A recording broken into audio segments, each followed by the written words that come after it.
Bonjour à tous et toutes. Si vous cherchez à savoir quelque chose à propos de l'inhibition ou du symptôme, vous trouverez certainement la matière la plus dense et la plus nourrissante qui soit dans de nombreux ouvrages de Freud. En revanche, ne cherchez pas une somme exhaustive sur ces sujets dans Inhibition, symptômes et angoisse. Pourquoi ? Parce que Inhibition, symptômes, angoisse, malgré son titre, c'est d'abord un livre sur l'angoisse. C'est un livre qui traite de la théorie de l'angoisse. Freud l'a écrit en 1925, à la veille de ses 70 ans, et en réponse, dit-on, au livre de Otto Rank sur le traumatisme de la naissance. Alors comme il est toujours important de revenir aux sources et de replacer un sujet dans son contexte pour en apercevoir l'évolution, eh bien je vous propose de revenir aux années 1920. Dans l'œuvre de Freud, c'est un grand tournant. Ce tournant a été amorcé juste avant avec Au-delà du principe de plaisir. C'est le temps de l'affirmation de la pulsion de mort, avec tous les remaniements théoriques qu'elle implique. C'est le retour à l'inanimé, à l'inorganique, le délitement, pour ne pas dire la décomposition du lien. Et dans cette idée lancinante de la destruction chez Freud, on entend le lien avec l'autre, le lien social, les liens créés par la civilisation et puis détruits par le malaise qui habite la civilisation, qui la hante, qui la ronge et qui la dévore. Ce temps de l'œuvre de Freud, c'est aussi celui du débat relatif à la technique analytique. Un temps où le débat va trouver à s'exacerber. On voit le père de la psychanalyse s'éloigner de Otto Rank, s'opposer même au fidèle Sándor Ferenczi. C'est dans cette dernière tranche de vie et de travail que l'œuvre de Freud nous offre une matière inépuisable et tout particulièrement dans Inhibition, symptômes et angoisse.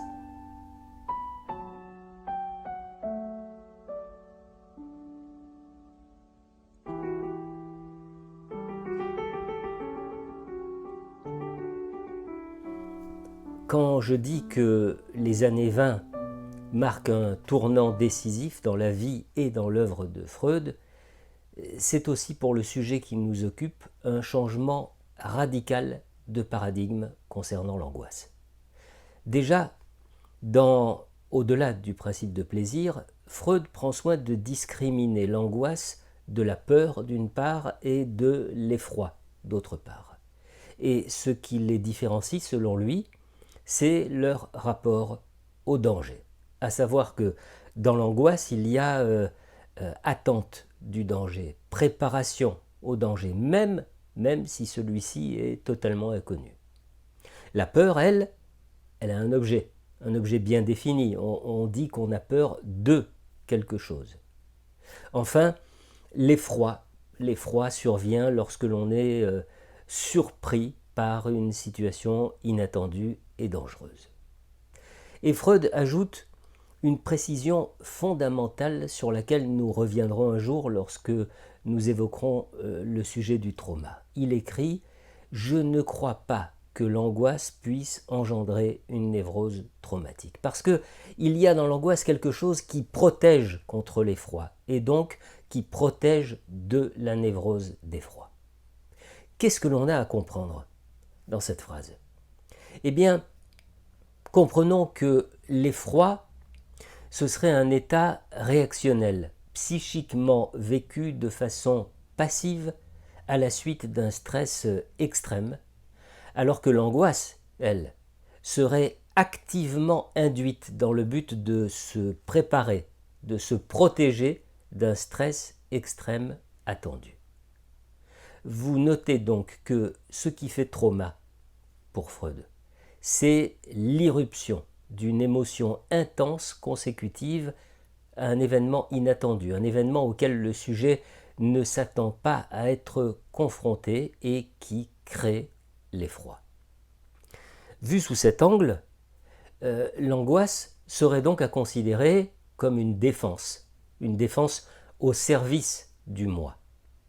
Et en 1926, quand paraît l'ouvrage Inhibition, symptômes et angoisse, eh bien Freud s'attache à une étude très pointue de l'angoisse, de ses fonctions, de ses caractéristiques. Pourquoi cet état est-il si difficile à saisir? Alors bien sûr, il y a les sensations qu'elle génère, des sensations de déplaisir intense, mais Freud note à juste titre qu'il existe beaucoup d'autres sensations de déplaisir qui pourtant n'ont rien à voir avec l'angoisse. Il prend pour exemple le deuil, la douleur, différents états de tension. Alors, en quoi l'angoisse possède-t-elle des caractéristiques particulières? Eh bien, pour Freud, elle est associée à des sensations corporelles bien précises qui proviennent d'organes bien précis, principalement le cœur et les organes de la respiration. Ce qui se produit dans cet état, c'est une décharge des tensions vers l'extérieur de soi. Et ce qui serait perçu par le sujet, ce seraient donc les sensations générées par cette fonction de décharge.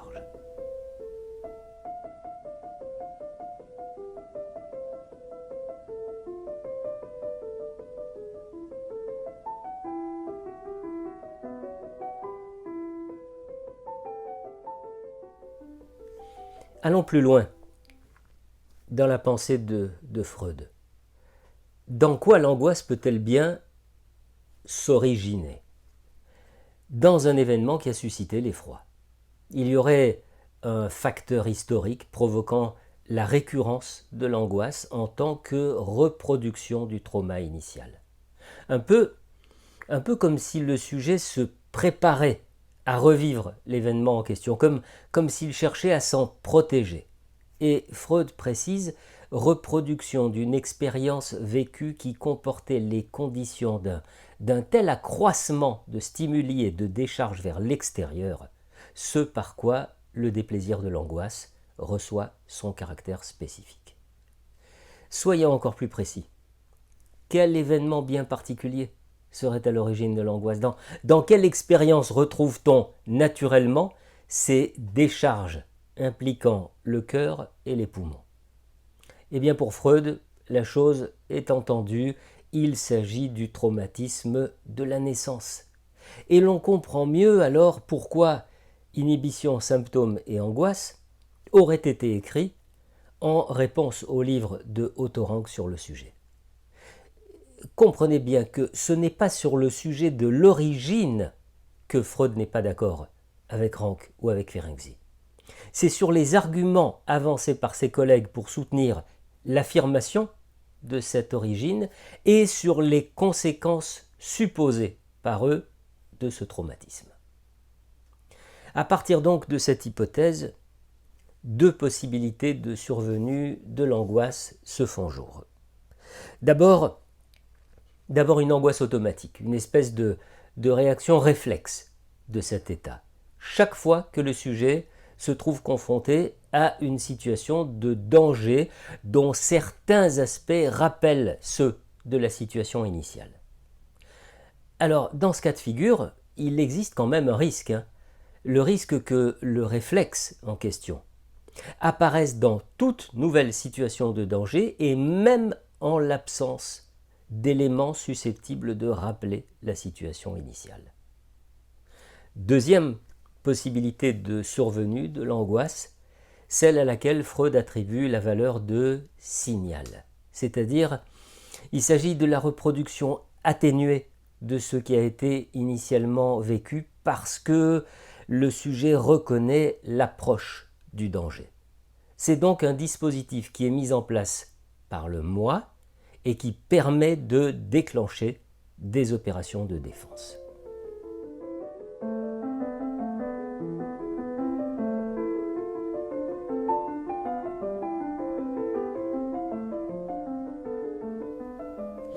Ces deux formes d'angoisse prendraient naissance dans le vécu le plus précoce du nourrisson.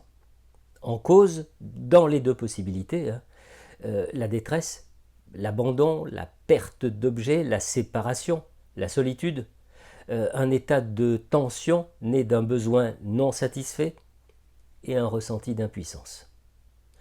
Tâchons de rendre encore plus clair ce qu'en écrit Freud.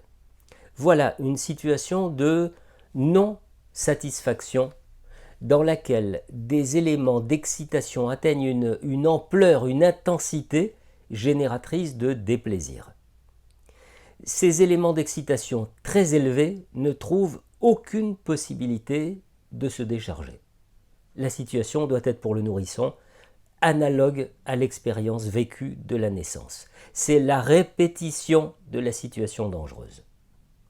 Le point commun aux deux situations, c'est le trouble dans l'économie des forces psychiques, le trouble qui résulte de l'accroissement des éléments d'excitation qui exigent d'être liquidés. Ce fait, souligne Freud, c'est donc le noyau propre du danger.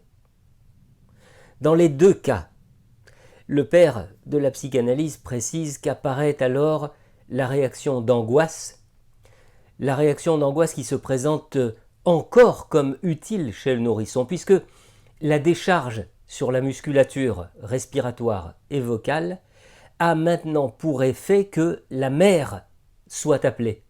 Tout comme précédemment, grâce à cette fonction de la décharge, s'était déclenchée l'activité des poumons pour apaiser les excitations internes du nouveau-né. Donc, il s'agit bien de faire disparaître, et de toute urgence, des stimuli internes. Il s'agit bien de les expulser. À part cette caractéristique, il n'y a pas lieu de postuler que l'enfant ait conservé d'autres impressions relatives au danger couru à l'occasion de la naissance.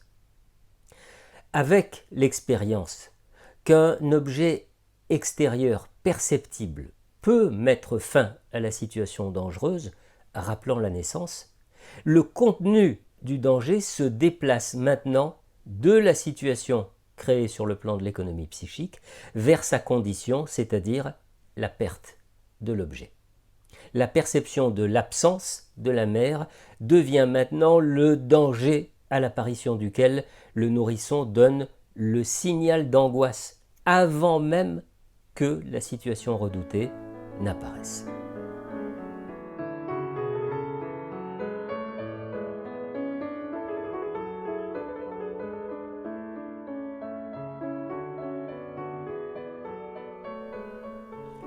Cette transformation marque un premier grand progrès dans la sollicitude de la conservation de soi-même. Et elle implique en même temps le passage de la production automatique et non voulue de l'angoisse, sous le coup du danger, à sa reproduction intentionnelle comme signal de danger. Dans les deux cas, précise Freud, aussi bien comme phénomène automatique que comme signal salvateur, l'angoisse apparaît comme un produit de l'extrême embarras psychique du nourrisson. Embarras qui forme, de façon tout à fait logique, la contrepartie inévitable de son impuissance biologique. Le père de la psychanalyse souligne cette coïncidence frappante, qu'aussi bien l'angoisse de la naissance que l'angoisse du nourrisson renvoie à la condition de la séparation d'avec la mère. Eh bien ça n'a besoin d'aucune interprétation psychologique. Ça s'explique d'une façon toute simple, d'une façon biologique, par le fait que la mère, qui avait d'abord satisfait tous les besoins du fœtus par les dispositifs de son corps, continue à remplir la même fonction, partiellement, par d'autres moyens, et aussi après la naissance. Donc la vie intra-utérine et la première enfance sont beaucoup plus liées par une continuité que ne peut le faire croire cette césure impressionnante que constitue l'acte de la naissance.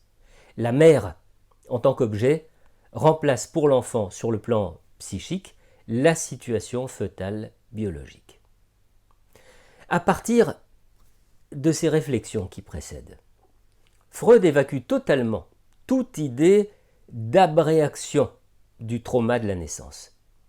C'est-à-dire que pour lui, il n'y a pas d'autre fonction à l'angoisse que celle de signal pour éviter une situation dangereuse. Toutefois, la perte de l'objet en tant que condition de l'angoisse nous permet de progresser vers des étapes ultérieures. Par exemple, lors du passage au stade phallique, il est encore question de peur de la séparation, mais cette fois, séparation d'avec les organes génitaux. C'est l'inauguration de l'angoisse de castration, ce dépouillement qui signifierait une nouvelle séparation d'avec la mère et donc une nouvelle exposition sans défense à des besoins non satisfaits, à une tension source de déplaisir.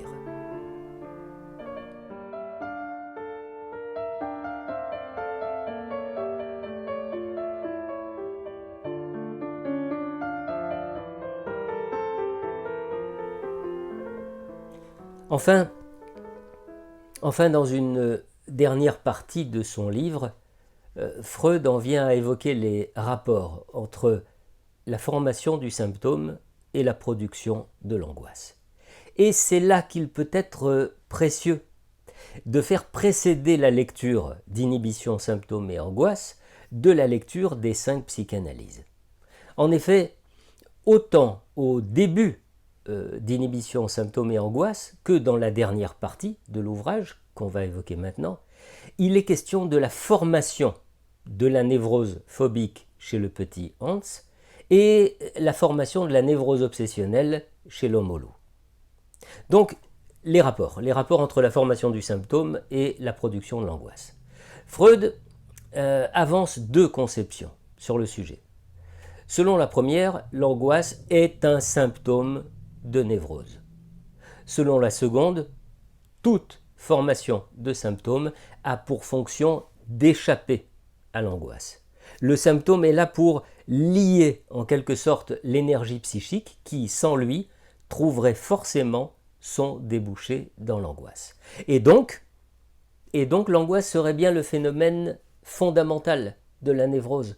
Vous savez peut-être que j'aime cette métaphore de l'hydraulique de la psychanalyse, de l'hydraulique en psychanalyse, cette idée de canalisation qui débite plus ou moins fort.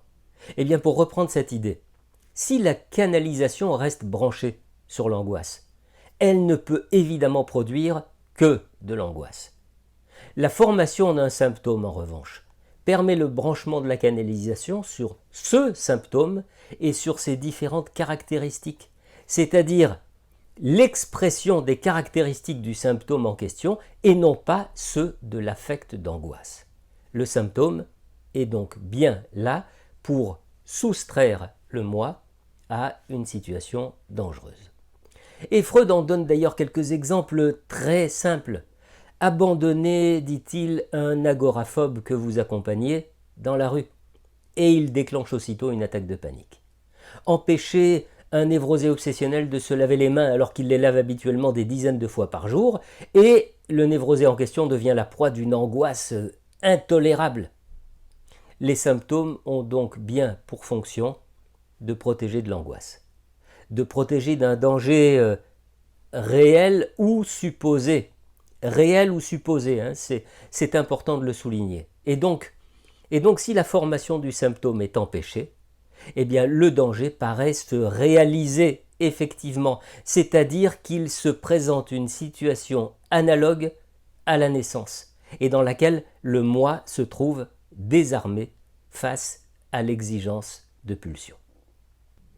S'il vous paraît curieux qu'une inscription si archaïque puisse produire des effets si dévastateurs des dizaines d'années plus tard dans la vie d'un adulte, laissez-moi vous lire ce paragraphe du livre. Essayons de remplacer pour un moment l'état affectif d'angoisse par un autre, par exemple l'affect créé par la douleur. Nous estimons normal, écrit Freud, qu'une petite fille de 4 ans pleure douloureusement quand elle brise sa poupée. De 6 ans, quand la maîtresse lui fait une réprimande. De 16 ans, quand l'amoureux ne s'occupe pas d'elle. De 25 ans, quand elle enterre un enfant. Chacune de ces conditions de la douleur est efficace à une certaine époque et perd son efficacité lorsque cette époque est révolue. Les conditions de la douleur qui apparaissent les dernières sont définitives. Elles se maintiennent pour la vie. Par contre, nous serions surpris que cette petite fille devenue femme et mère pleura sur la poupée cassée. Eh bien, c'est ainsi que se comportent les névrosés. Dans leur appareil psychique, depuis longtemps, toutes les instances susceptibles de dominer de grandes quantités d'excitation sont formées.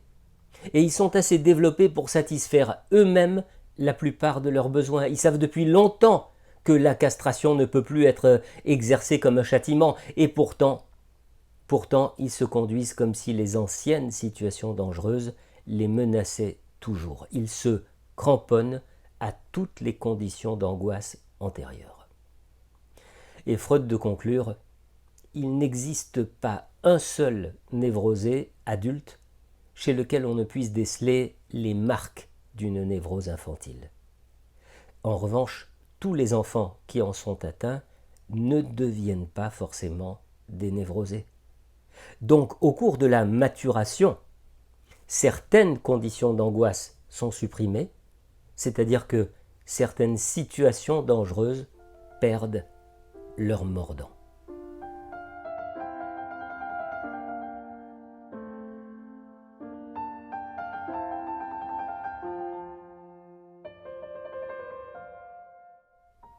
Allez, tentons de conclure temporairement notre voyage en angoisse. La littérature regorge de pages dans lesquelles l'angoisse occupe le rôle principal. La philosophie aussi compte nombre d'ouvrages sur le sujet.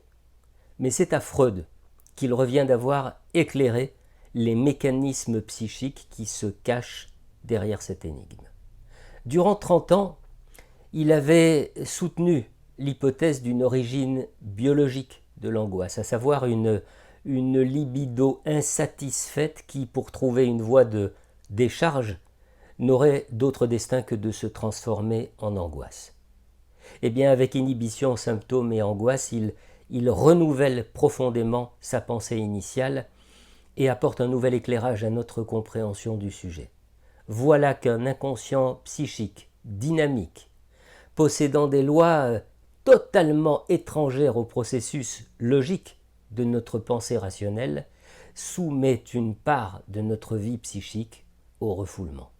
Voilà l'angoisse démasquée comme un affect éprouvé par le moi devant un danger qui, pour le sujet, a toujours la même signification. La crainte de la séparation, la crainte de la perte de l'objet. À bientôt.